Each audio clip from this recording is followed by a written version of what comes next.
Hello everyone, this is professor MH और आज के इस वीडियो में हम लोग डिस्कस करने वाले हैं जीएसटी में offences and penalty under section 130 and 131। तो 130 और 131 के अंदर क्या क्या ऑफेंसेस है और क्या क्या पेनल्टी है उसके बारे में डिस्कशन होगा। इसके पहले हम लोग ने स्टार्ट किया था offences and penalty under section 122 से स्टार्ट किया था और आगे बढ़ते गए थे। अब हम लोग आ गए हैं सेक्शन 130 और 131 में। तो let's start with the section 130 and 131। तो 130 क्या बोलता है? सेक्शन 130 में यह कहा गया है कि जीएसटी के अंदर कॉन्फिस्केशन ऑफ गुड्स और कन्वेंस और उसके अंदर क्या पेनल्टी है। मतलब गुड्स को और कन्वेंस मतलब वो गुड्स को कैरी करने वाला जो भी व्हीकल होगा उसको कब कॉन्फिस्केट किया जाएगा और उसके ऊपर क्या पेनल्टी लगेगी वो यहां पे बताया जाएगा। तो लास्ट वीडियो में मैंने एक्सप्लेन किया था, एक होता है सीज करना,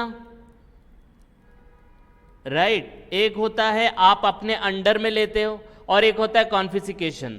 तो इनका मैंने लास्ट वीडियो में एक्सप्लेनेशन दिया था कि क्या मतलब होता है। तो जब आप सीज करते हो, डिटेंट करते हो, और कॉन्फिस्केशन में क्या होता है? तो डिटेंशन में क्या होता है? डिटेंशन में आप सिर्फ गुड्स को रोकते हो कि हाँ भाई बताओ ये गुड्स का डिटेल बताओ, दैट इज डिटेंशन। उसको सीज कर लेना, तो जैसे ही आपने वो प्रोडक्ट मतलब गुड्स को रखा और वो चीज को आप अपने अंडर कंट्रोल में ले गए, दैट इज डिटेंशन। और कॉन्फिस्केशन में क्या होगा? कंट्रोल में लेने के बाद फिर आपको कहा गया कि अब हम ये गुड्स को आपको रिटर्न नहीं करने वाले जब तक हमारा प्रोसीजर कंप्लीट नहीं होता है, उसको हम लोग कॉन्फिस्केशन कहते हैं। तो गुड्स और कन्वेंस कब कॉन्फिस्केट होता है और क्या पेनल्टी है, तो यहां पे बताया। तो कॉन्फिस्केट गुड्स और कन्वेंस इन सिचुएशन में होता है। द फर्स्ट सिचुएशन कि goods and conveyance are subject to confiscation if any person, अगर किसी बंदे ने कोई गुड्स सप्लाई किया या रिसीव किया या कन्वेंस को यूज किया, मतलब जो भी व्हीकल को यूज किया, इन contravention of any of the provision and rules of the act के अगेंस्ट में जाके अगर गुड्स को सप्लाई किया, गुड्स को रिसीव किया, कन्वेंस को यूज किया, अगर प्रोविजन और रूल के खिलाफ जाके किया तो वो गुड्स और कन्वेंस को क्या कर लिया जाएगा? कॉन्फिस्केट कर लिया जाएगा, जब्त कर लिया जाएगा। और हाँ, यहां पे ब्रैकेट में दिया है ओनर, एजेंट और person in charge proves that it is without his knowledge, तो नो कॉन्फिस्केशन। तो जो ओनर है, एजेंट है, पर्सन है, अगर उसके कन्वेंस के विदाउट उसकी नॉलेज के अगर यूज किया गया है तो फिर उसको कॉन्फिस्केट नहीं करेंगे। तो याद रखना है कि अगर आपने कोई गुड्स को सप्लाई किया या यूज किया और कन्वेंस को यूज किया, वो प्रोविजन, एक्ट के प्रोविजन और रूल्स के खिलाफ है तो उसको कॉन्फिस्केट कर लेंगे। सेकंड क्या बोला गया है? Other contravention. ये कॉन्ट्रावेंशन सप्लाई के बारे में था, रिसीव करने के बारे में था, यूज था कन्वेंस। इसके अलावा और भी कोई प्रोविजन बताया, उसको कॉन्ट्रावीन किया, उसका उल्लंघन किया, तो आपका गुड्स और कन्वेंस को कॉन्फिस्केट कर लिया जाएगा। थर्ड यहां पे बताया without registration you supplied the goods को विदाउट रजिस्ट्रेशन आप सप्लाई कर रहे हो। और लास्ट वाला does not account for taxable goods. तो अब आप इधर पे एक लॉजिक लगा सकते हैं कि कॉन्फिस्केट, क्योंकि आप जब ये ऑफेंसेस एंड पेनल्टी पढ़ोगे ना तो आपको कंफ्यूजन होगा कि सर सब जगह पे तो एक जैसा ही आ रहा है और पेनल्टी में थोड़ा हम लोग को डिफिकल्टी हो रही है समझने के लिए। तो देखो, इसको समझने के लिए एक सिंपल सा लॉजिक है। कॉन्फिस्केट मतलब जब्त कर लेना, गुड्स अपने अंडर ले लेना। तो कौन सा गुड्स हम अंडर लेंगे? तो गवर्नमेंट ने जीएसटी लॉ दिया है आपको, जीएसटी के लॉ के हिसाब से करो तो गवर्नमेंट आपको टच भी नहीं करेगी। तो अगर आपने गवर्नमेंट के लॉ के प्रोविजन का उल्लंघन किया तो वह आपका गुड्स जब्त कर लेगी, या और कोई कॉन्ट्रावेंशन किया तो जब्त कर लेगी। जीएसटी वाले ने बोला था रजिस्ट्रेशन लो, तो क्यों नहीं लिया आपने रजिस्ट्रेशन? तो वो फिर आपका गुड्स जब्त कर लेगी। आई बात समझ में? और does not account for taxable goods. अरे आपने गुड्स को सप्लाई कर रहे हो, परचेज सेल कर रहे हो, तो उसका अकाउंट भी तो प्रॉपरली मेंटेन करो। आपने प्रॉपरली मेंटेन ही नहीं किया। तो इन सिचुएशन में गुड्स क्या हो गया? एक तरह का उसका कोई लावारिस टाइप में हो गया। आपने सप्लाई किया, रिसीव किया, यूज कन्वेंस किया, लेकिन लॉ को फॉलो ही नहीं किया। तो लॉ किस लिए बनाया? हमारे लिए, सबके लिए लॉ है। दूसरा, और कोई कॉन्ट्रावेंशन किया, रजिस्ट्रेशन ही नहीं लिया और आप सप्लाई कर रहे हो। अरे ऐसा क्यों कर रहे हो? तो जीएसटी क्यों बनाया? और लास्ट में टैक्सेबल गुड्स को अकाउंट में ही नहीं लिया। ये 4 सिचुएशन के अंदर आपका गुड्स और कन्वेंस कॉन्फिस्केट हो जाता है, जब्त हो जाता है। अब आई बात समझ में, यस और नो? तो लॉजिक से जाना है। अब इसकी पेनल्टी देख लेते हैं। तो पेनल्टी क्या होगा, इंपॉर्टेंट पॉइंट से इसमें समझ में आ जाएगा कि officer of GST give an option, owner को बोलता है, गुड्स के ओनर को, कि भाई हम आपका गुड्स जब्त नहीं करते, तो हम फ्री में तो छोड़ेंगे नहीं।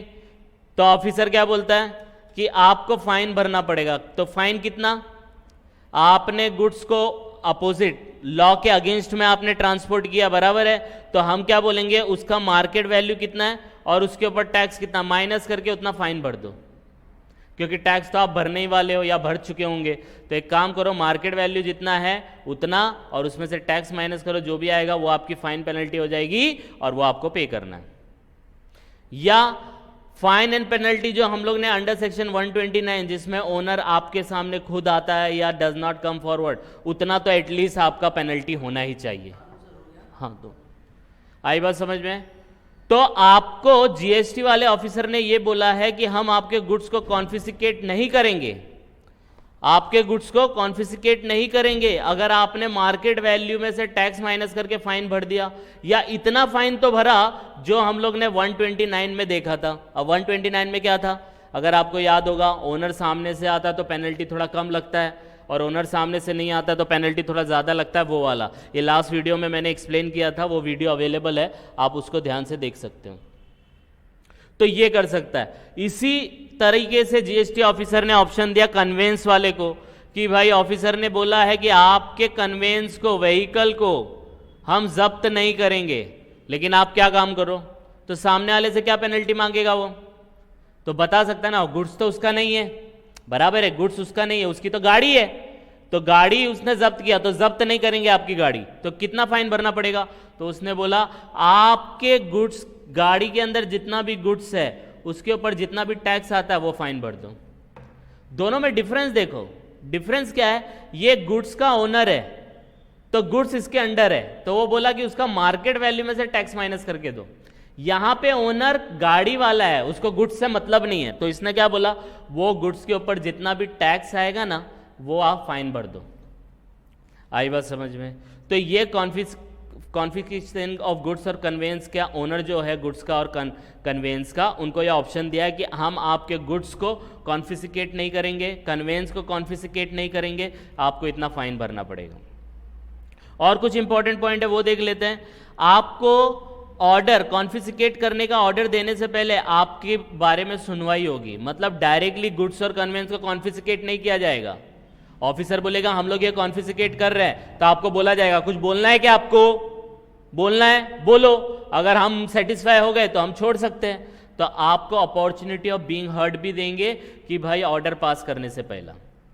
फिर क्या पॉइंट बोला है, अब जैसे ही कॉन्फिस्केट हुआ गुड्स या कन्वेंस, उसका जो टाइटल होता है, उसकी ओनरशिप किसको चली जाती है, गवर्नमेंट। ये बड़ा ध्यान देने वाला शब्द है, यहां पे ये बड़ा ध्यान देना है। अब गुड्स क्या था, लावारिस था, कन्वेंस क्या था, लावारिस था, उसमें प्रॉब्लम थी, रूल्स का उल्लंघन किया था, कॉन्ट्रावीन किया था, वो प्रॉब्लम की वजह से जो टाइटल ऑफ गुड्स और कन्वेंस है ना वो गवर्नमेंट का हो जाता है। आई बात समझ में? तो जो भी गुड्स और कन्वेंस कॉन्फिस्केट हुए थे उसका ओनर कौन बन जाएगा, टाइटल किसके पास चला जाएगा, गवर्नमेंट के पास। नेक्स्ट पॉइंट बोला है every police officer shall assist the proper officer in taking holding position of goods और कन्वेंस। क्या होता है, जो जीएसटी ऑफिसर होता है, प्रॉपर ऑफिसर होता है, वो जब इनका कॉन्फिस्केट करता है गुड्स तो उसकी हेल्प लगती है, क्योंकि ये सब जो प्रॉपर ऑफिसर है ये दिमाग वाले हैं, जीएसटी मतलब दिमाग का काम करने वाले। पुलिस ऑफिसर, अब उसमें क्या होगा, जो कन्वेंस या गुड्स कैरी ऑन करके चल रहा है वो दिमाग वाला नहीं होगा, वो मसल्स वाला होगा, लड़ने वाला होगा, ये मेरा गुड्स क्यों रखा, मेरा गाड़ी क्यों रोका। तो उसके लिए अगर उसको पुलिस की जरूरत होगी तो वो पुलिस के ऑफिसर उसको मदद करेगा गुड्स और कन्वेंस को जब्त करने के लिए, कॉन्फिस्केट करने के लिए। आई बात समझ में, यस और नो? नेक्स्ट पार्ट दिया है कि प्रॉपर ऑफिसर जब वो कॉन्फिस्केट कर लेता है तो वो गुड्स को और कन्वेंस को डिस्पोज करके, मतलब उसको बेच के, और उसका जितना भी पैसा उसको मिला गवर्नमेंट को भर देता है। अगर person not paid fine in लिeu of confiscation within 3 months up to that limit.